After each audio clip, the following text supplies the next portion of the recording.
The energy that powers our modern world, the glow of a screen, the hum of an engine, the warmth of a home, has a single ancient source. It is the ghost of a forest, born from trees that died 300 million years ago. But these were not trees as we know them. They were aberrations of botany, titans from a lost age. Imagine ferns, not as delicate fronds on a forest floor, but as colossal structures soaring to the height of a 15-story building. Picture club mosses, today barely ankle-high, stretch. Horsetails, now slender reeds by a riverbank, grew as thick as a bus. This was a singular moment in the planet's history when nature seemed to break its own fundamental rules. And the reason these giants will never return lies with a force no larger than a single spore. To understand this world, one must imagine stepping into it. The very air is different, a thick, oxygen-rich atmosphere that intoxicates with every breath. A single inhalation brings a dizzying rush, a pounding in the chest, the frantic energy of 5 cups of coffee consumed at once. Above, a tree trunk more than a meter in diameter vanishes into the canopy, 45 meters into the alien sky. Beside it, a giant lycopod unfurls leaves the size of a grown man. The ground beneath your feet is the strangest sight of all. There is no soft earth, no familiar loam. You walk upon a graveyard of giants, a dense, meters-thick mat of fallen trunks, perfectly preserved. In this world, trees do not rot. They simply fall, one upon the other, compressing over eons into a black, oily substance, the raw material of a future age. And then a sound breaks the primeval silence. Not a bird, not a reptile, but the deep, percussive hum of enormous wings. A dragonfly, the size of a hawk, carves through the heavy air. Its wingspan measures 70 centimeters. Its vast, compound eyes lock onto you, assessing, calculating. It is an apex predator of this world, and you are merely prey.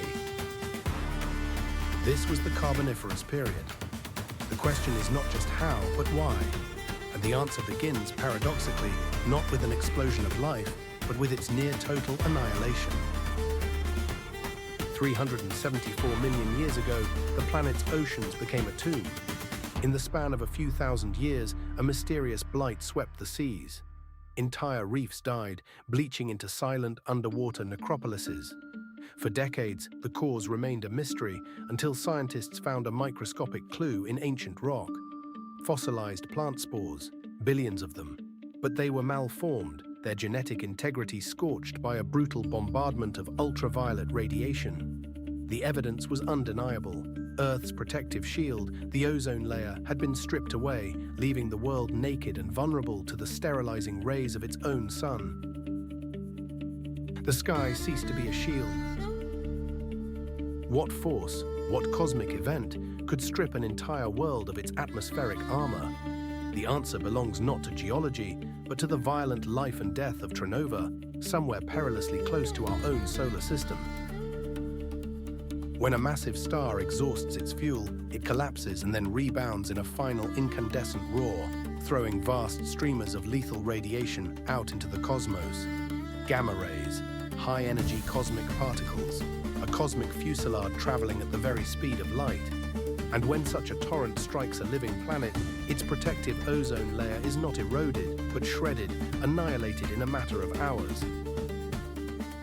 For the inhabitants of the shallow seas, it was an apocalypse. Plankton, the very foundation of marine life, basking near the sunlit surface, received a fatal dose of radiation. They were scorched by an invisible fire, their populations vaporizing across the global ocean. The great reef builders, architects of entire ecosystems, were bleached into boneyards. With the base of the food web gone, the intricate chains of life, forged over millennia, simply shattered. This was not a swift execution. It was a slow, grinding ordeal that stretched for 300,000 years. 300,000 years of planetary agony under a sky that offered no protection. By its end, half of all living species had been erased from existence. Half. And yet, amid the planetary ruin, a paradox took root. The world's forests did not merely endure. They began a relentless, inexorable advance. They expanded their territory, They seized new ground. They grew ever taller, ever more dominant. The reason was their very nature. The dense canopy, a living shield of overlapping leaves, intercepted the deadly ultraviolet rays before they could sterilize the soil below. The forest became its own sanctuary. Within this dappled gloom, fragile spores and saplings could find purchase, could survive the onslaught from above. The forest protected itself. More than that, the cataclysm had cleared the board. Rival plant groups, less resilient, less able to create their own shelter, had been scoured from the landscape. The trees surged into the void, claiming one newly vacant niche after another. But this was only a prelude.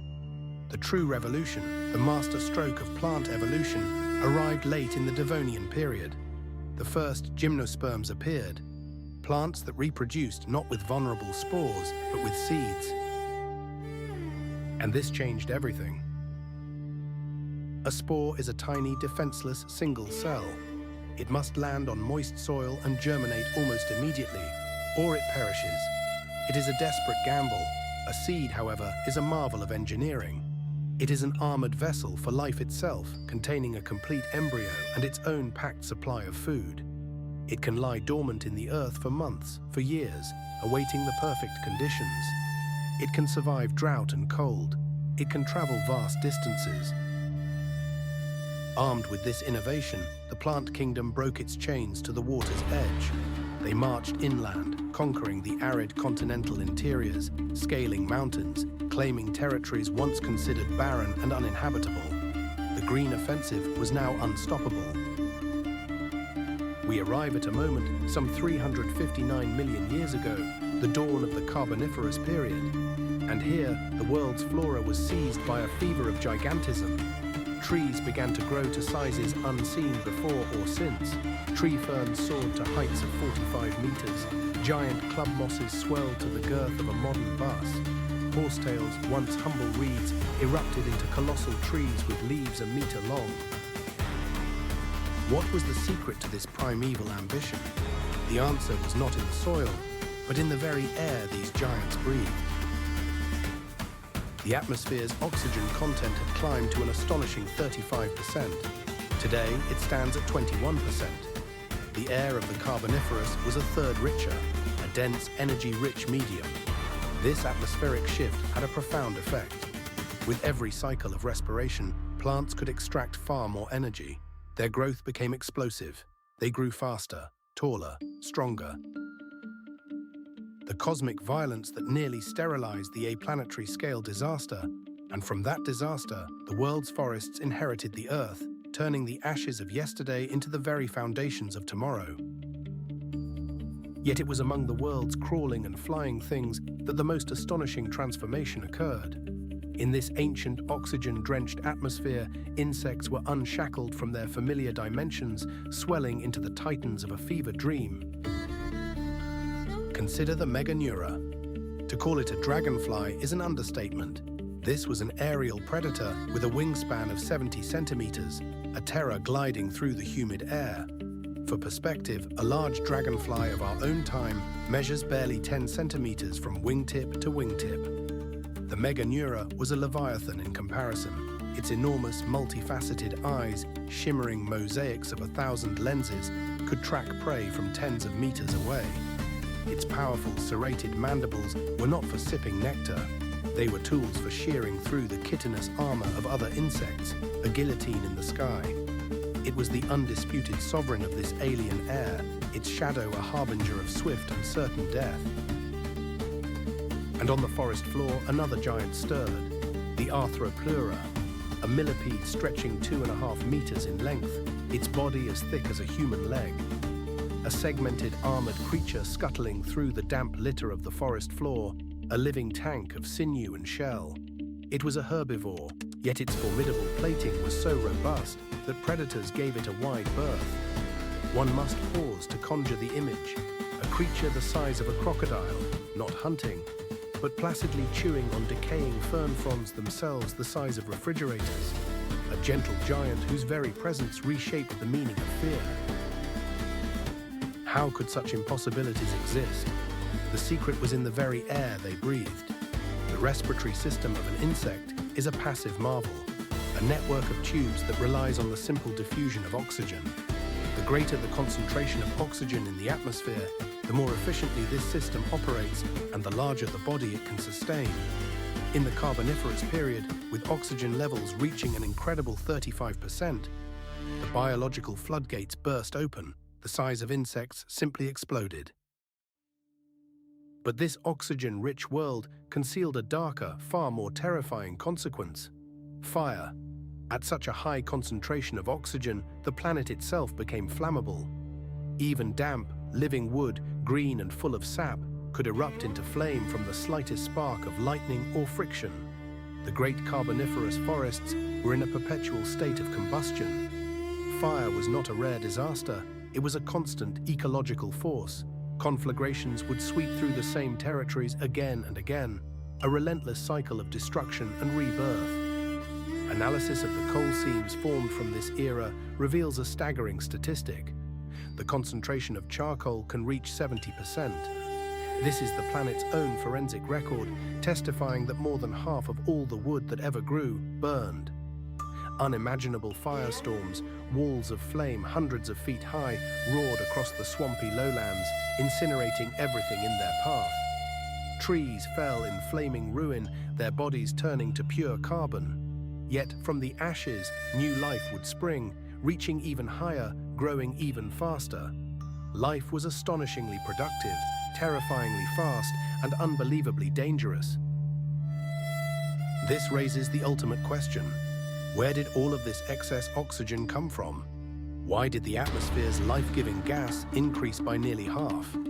The answer lies in a profound paradox, a planetary system with a broken link. In the world we know, a delicate balance is maintained.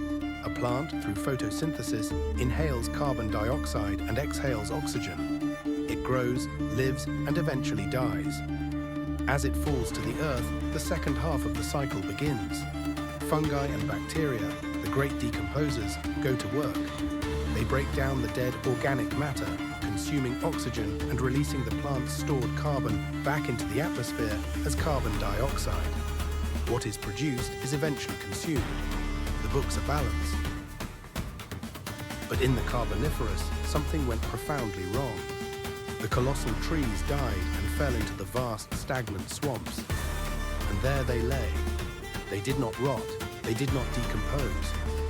The carbon from which their mighty trunks were built was never returned to the atmosphere. It was trapped, entombed in the silent, waterlogged graves. Meanwhile, the living forests above continued their relentless work, pumping more and more oxygen into the air, year after year, millennium after millennium. The planet was slowly suffocating in its own breath. Why? Why did the fundamental process of decay simply stop? The answer is an evolutionary oversight of staggering consequence. The planet had not yet evolved the organisms, the specific bacteria and fungi capable of digesting lignin, the tough, complex polymer that gives wood its strength. The trees had invented a material for which there was no key to unlock it. And so, for millions of years, the world buried its dead, sequestering carbon on a scale never seen before or since. This great burial created the titans and the firestorms of its time, and in doing so, laid down the immense coal beds that would one day fuel the rise of a new intelligent species. The silence of ancient decay became the roar of a future civilization, a ghostly inheritance from a world out of balance. In the deep past, a new form of life achieved a staggering success. It was the tree, and its triumph was built upon an evolutionary masterpiece called lignin. This was the tough, resilient substance that gave wood its strength, a natural polymer, a form of biological plastic engineered to resist all known forms of decay. In the world of the Carboniferous period, the microbes that governed decomposition, the fungi and bacteria, had no answer to it. They gnawed at the fallen giants, but the process was so agonizingly slow as to be almost imperceptible. And so the dead simply did not vanish. They fell, and they remained. A growing necropolis of wood, accumulating layer upon silent layer, meter by meter, for millions of years. In the vast, swampy wetlands that dominated the landscape, these colossal trunks were buried, compressed under their own immense weight, slowly transforming into peat. Water was squeezed from their cells, the material densifying under the accumulating burden of new forests, of sediment, sand, silt, and clay. As the pressure grew, so did the heat. And over the eons, deep within the Earth's crust, this entombed carbon was forged into seams of solid rock, the coal that would one day power a new world. But on the surface, the planet was slowly suffocating on its own success. With the carbon cycle broken, the composition of the atmosphere began to warp. Oxygen, a waste product of all this rampant photosynthesis, climbed to terrifying levels. Carbon dioxide, the very food the trees craved, grew scarce. In a desperate race for this dwindling resource, the forests climbed ever higher, reaching for a sky that was becoming alien. This oxygen-rich air fueled a world of giants. Insects, unconstrained by their respiratory systems, swelled to monstrous proportions. Forests, tinder-dry in the hyperoxic air, were consumed by continent-spanning fires, only to grow back with ferocious speed. It was a world thrown catastrophically out of balance, a planetary fever that could not last. The end of this era came not with a cataclysm from the heavens, but with a quiet revolution from below. Around 300 millrot fungi, the ancestors of the common mushrooms we know today. These humble organisms had achieved the impossible. They had evolved a new chemistry, a suite of powerful enzymes capable of shattering the chemical bonds of lignin. They had invented the key to unlock the carbon prison. For the first time, wood began to rot, truly and efficiently. As these fungi spread across the globe, the great cycle of life and death was repaired. Carbon, locked away for ages, was finally released from the dead wood and returned to the atmosphere. The planetary equilibrium began to restore itself. Slowly, inexorably, the oxygen levels in the atmosphere began to fall. Without the atmospheric conditions that had fueled their gigantism, the colossal trees could no longer be sustained. Their descendants shrank. The monstrous insects, too, diminished in size. The great coal-forming age was over forever. A single microscopic innovation had brought down an empire of titans. We live in the world that fungus made. Never again have trees reached the height of a 15-story building because the unique conditions for their reign were dismantled. It required a planet where death had no dominion, where oxygen could accumulate for millennia, where nature's fundamental laws of recycling were suspended for tens of millions of years. It was a singular event in the history of Earth, a fluke of evolution that will never be repeated. The coal seams that fuel our civilization are a finite, non-renewable inheritance from that one broken epoch, the ghost of a buried world. Yet the legacy of these ancient forests is written not just in fuel, but in the very ground beneath our feet. Before their arrival, the land was not covered in soil. It was a sterile expanse of regolith, a dead mixture of gravel and rock dust. It was the roots of these first great trees that began the creation of a living world. They clawed their way into the stone, secreting acids, physically grinding the bedrock into finer particles. They died and mixed their organic bodies with this mineral foundation, creating, millimeter by painstaking millimeter, the first fertile layer. Through their life, they built a world of giants, and through their death, they gave us the soil from which all future life would spring.